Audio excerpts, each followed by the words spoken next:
Sketching.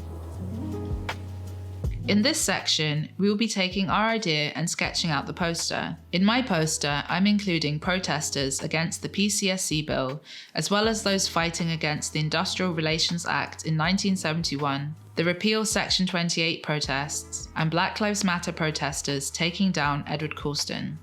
I try to signpost different histories in my work and make connections that people might have otherwise not known are there.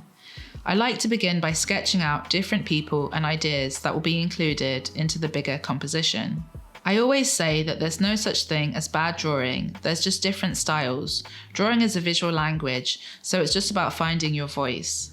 I like to show people in movement or action, so sometimes I will also look up people being in different positions, or I will take photos of myself that I can use as reference. Once that's done, I can start thinking about my composition.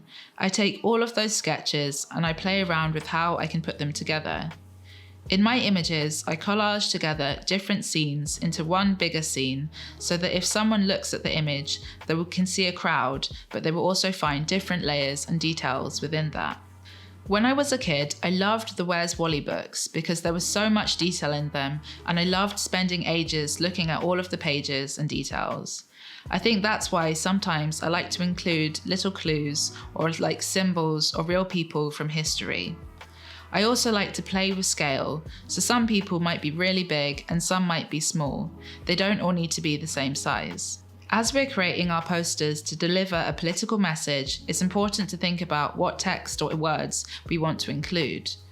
You can think about whether there is a political slogan you want to include, or maybe you want to come up with your own message. For example, if your poster is about climate justice, you could think about what particular climate issues are relevant to where you live, and how this could be incorporated into your poster. As my poster is about the power of protest, referencing moments in history, I'm going to have one main message saying, "Our strength is in fighting together," but I will also have other smaller phrases like "kill the bill" and "repeal Section 28."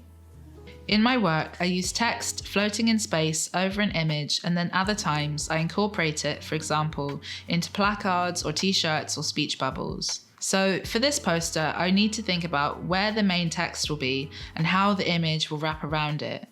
I will also think about what sort of typeface or font I'm going to use. I like working with my own handwriting, but I also look at lots of different typefaces to think about how it changes how we feel about the words. Like if it will be bold or cursive, if all the letters will be uppercase or the same size. All of these different aspects affect the way that we read the text. We can make it feel like a person is saying the text by adding a feeling of intonation, making the words look like they go up and down. Play around with the style of the text as well as the words themselves so that you find something that fits with what you are saying. Thinking about composition is really thinking about how you want people's eye to move across the page. In the Western world, we read a page from left to right and from top to bottom. It's the same with drawing too, so it's good to think about where you're trying to draw a person's eye to. Don't worry at this stage about adding in too much detail because we will be going over the sketch with colour, so some of the detail will disappear. When drawing, I often work with a light box as it means I can put all my sketches together by tracing individual drawings onto the same page. If you don't have a light box, you can also use tracing paper. A light box or tracing paper could also be useful if there's a particular typeface that you would like to use. You could try printing it out and copying it out onto your poster. So now we have our sketch, we can move on to think about colour.